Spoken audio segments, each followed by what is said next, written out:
What is up, YouTube? JR Juggernaut1 here, and this is sort of an update vid, kind of talk about what I missed and kind of my thoughts on some of these things. And I'm gonna try to make this quick because I don't have much room left on my camera, and I do have another video to upload. I'm probably just gonna upload these two bits at the same time.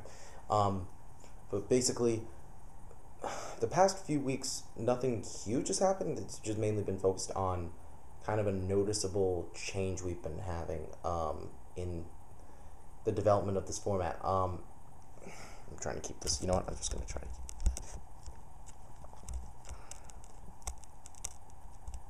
this is going to get ridiculous because I'm going to try doing this whatever. Basically, I'm doing this because, like, all right, well, let me just talk about what happened. So first we had YCS Indianapolis, which took place last week. That was a very cool event, and I was pretty both impressed and kind of annoyed by some of the things that were happening. On one hand, I thought it was great because it's not simply because good players topped, well-known players topped, but because you saw that people were playing decks, effectively. They were coming up with new strategies that actually made sense.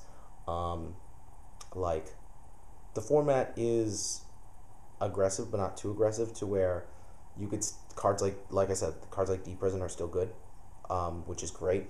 Like, I really like that because I can't believe I'm doing this. I am so sorry, guys, but it's like you're surprised that it's surprising how it's like the format is just kind of, in spite of what everything happening at Toronto, things are still continuing to be pretty good. But it's not only okay, well, the winning deck was 6 Samurai. The only thing I really want to say about that is people know how much I hate Samurai, and yet how much I kind of love the strategy behind it.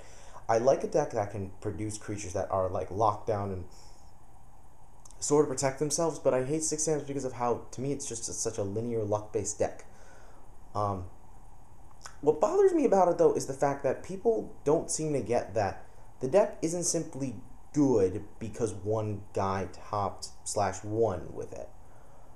The thing about 6 Sams is the deck is only going to be good for one of two reasons.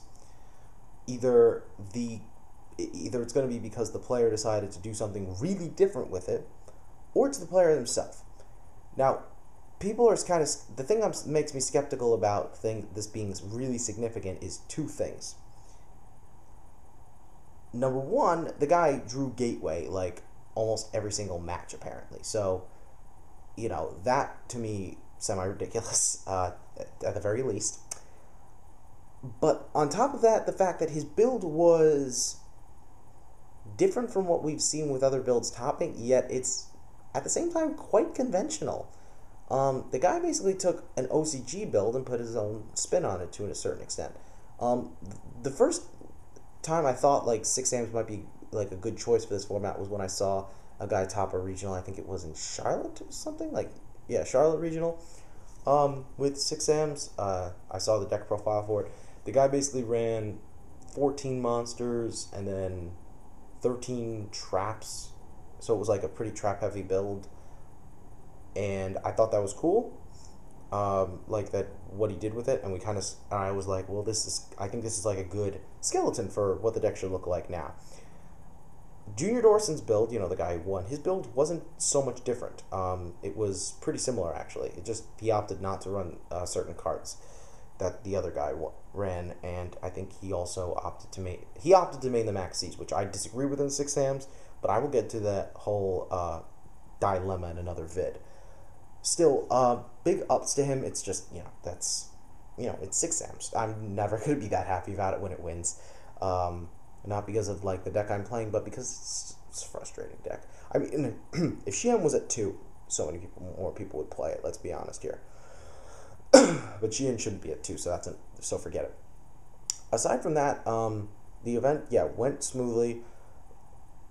So it's not much else to really say about that. I think it's just people are kind of getting a sense that good deck. There's an idea of kind of what decks are kind of the established top decks, and yet we see decks like Psychics, Agents, a Malefic deck sneak into the top 32, and I say sneak very lightly. So it's obvious you don't need to. This is obviously a format where it's like you can be somewhat creative, and do well with it. So I'm happy about that. Now the other main thing I just really want to talk about was the reprints that are happening. Like, we've been hearing more about the tins. So far, Rescue Rabbit, the big reprints that we've heard of are Rescue Rabbit, Shockmaster, Max C, and then as of yesterday, Leviair is included. I am not surprised by any of these, quite frankly, looking at the poems. Konami gave us hints but from the poems that we saw, and if those poems, like, you can't, by the time you see people analyzing them, by the time these promos are revealed, there's no justification. If you didn't know, there's clearly something wrong with you. Well, not really, but you clearly aren't the brightest of the bunch. Still, I think about it as these reprints are great. I do feel bad for those who spent all their money on some of these cards, but you know what? The thing you have to keep in mind is this is why, at least in my perspective, I don't like the idea of investing so much into the format. At least, the way I find it is, I think it's good to invest in cards that are going to stay, high valued for a while, but be wary of, the fact that eventually they will be reprinted. You have to be conscious of that. But at least lately, we're kind of getting a sense that it's usually about a year, and then it gets reprinted. So, yeah, not terrible. I mean, at least you can get an idea from there. Aside from that, the reprints are just they make sense because, well, Rescue Rabbit we kind of saw coming because it was going to be a year from now, because it's been almost a year, and we've seen the fact that Dino Rabbit, they've been slowly making all those major cards budget, they've been reprinting them. So I think they ideally want to make the deck itself budget, so Rescue Rabbit comes next. I think, at least that's what I was figuring out. Leviair kind of made sense because it's one of the most popular Xyz monsters. It's one of the most broken ones, one of the most expensive ones. You have kind of harder ones to get, like Steel Swarm Roach, but Leviair is obviously huge, so it's used in almost every deck that plays Xyz monsters. So there you go. Other than that, Shockmaster was the only one that really shocked me. I hate that I keep making that pun. Because Shockmaster, who really expected that to be reprinted so soon? I know I didn't. Leviair and because Max C, I was like, it's been almost 2 years. We knew it's gonna happen, but everything else, but Shockmaster, what? Whatever. Regardless, it's great that this is happening. I am kind of just excited now, knowing that the format is for the most part going to be budget. I think. I say for the most part because there aren't that many expensive cards, and there's no deck that's amounting to be so expensive. Most of the cards that are the most expensive aren't really cards you'd see in the same decks. For example, with Gear Gigant X in Gadgets, that's part of Gadgets. Card D, you don't really see that in Gadgets or anything like that. Same with Photon Strike Bouncer. These cards are at least kind of separate entities in that you don't need all of these expensive cards to make a good deck. So I think that's fabulous. We're going to kind of see how the format shapes up. In terms of the format's future, the only decks we know that are going to kind of screw things up to any extent are Mermails and Lavels.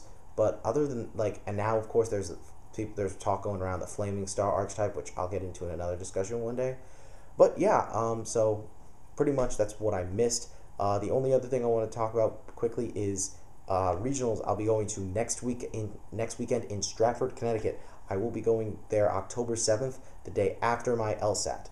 This is probably going to be one of the last few videos I make until I take the LSAT in a week, because that's the main reason I haven't been posting. I've been focused on the exam, because it's been crunch time. So once that's over, I'll probably be posting more vids, but I'll be talking about the regional. One of the decks I'm strongly considering bringing. I'm going to do a deck profile for it, and it should be uploaded while I'm uploading this vid. So, thank you guys for watching. Hopefully you didn't have too much of a problem with listening to me ramble to an extent, and I'll see you next time.